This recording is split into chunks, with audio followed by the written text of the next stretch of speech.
السلام علیکم دوستانو. نن چې زه تاسو ته د کومې بیمارۍ د علاج په باره کې خبره کوم نو هغه ډېره عامه زیاته بیماري ده، ولې چې نن سبا د خوراکونو د وجې نه هغه ډېره زیاته شوې ده. هر دریم څلورم کس د دې په ښکار کې دی. هغه بیماري نوم دی کنسټیپیشن، قبض.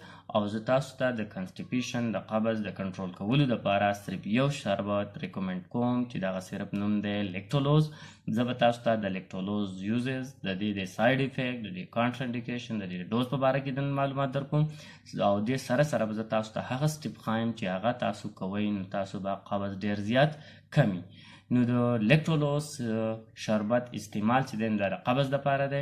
کله چې ستاسو دایمي قبض وي، د ډېر وخت نه قبض وي، ستاسو په خېټه کې د قبض د وجې نه درد پیدا کېږي، سټول په اسان نه پیدا کېږي، د دې د وجې نه پاس کېدو کې، سټول پاس کېدو کې ډېر زیات تکلیف وي، د دغې د استعمال دپاره تاسو لیکټولوز شربت استعمالولی شئ.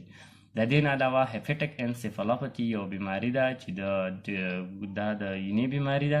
دې سره د امونیا چې دا د مقدار کله په وجود کې سیوا شي، د امونیا کنسنټریشن د سیوا کولو سره په دماغ ډېر خراب اثر کېږي. نو دغه د کنټرول کولو دپاره هم لیکټولوز شربت استعمالیږي. دې نه علاوه چا په خېټه کې د قبض د وجې نه مروړي، دردي، ګیسي، د دې د کنټرول کولو دپاره هم دا ډېر زبردسته او ښه علاج دی.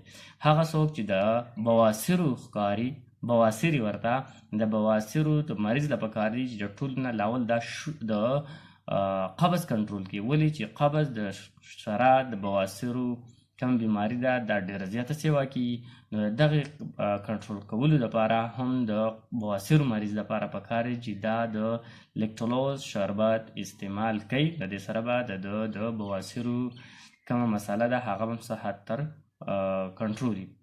د دې د ساید افیکټ په باره کې خبرې کوم، د دې خاص څه نقصان نشته، لیکن بیا هم چې کله دا په ډېر مقدار په اوور ډوز استعمال شي نو د دې سره په ډایریا پیدا کېږي، ډایر سره ډي هایډریشن وجود کې راځي، وامیټنګ نازیم راځي، او په خېټه کې ورسره خاصه نسو درد هم پیدا کېدی شي. کانټرانډیکیشن دیو نه دی څه خاص کانټرانډیکیشن نشته، لیکن بیا هم چې څوک د دې نه الرجیک وي هغه مریض ته د دې ورکول نه دي پکار. د دې نه علاوه د دې د ډوز په باره کې چې خبره وکړو، د دې ډوز چې دی نو دا د ماشومانو دپاره چې د هغو عمر د 1 کال نه کم وي نو 2.5 ml په بیډي ډوز، یعنې د په ورځ کې 2 بیره، چې کوم ماشومانو عمر د 2 نه 5 کالو پورې نو هغو ته 5 ml، چې 10 نه 12 سال پورې نو د هغو ته 10 ml په ورځې 2 ټیمه ورکولی شي. ایډلټ لپاره 15 نه 20 ml پورې په ورځې 2 پیره استعمالولی شي.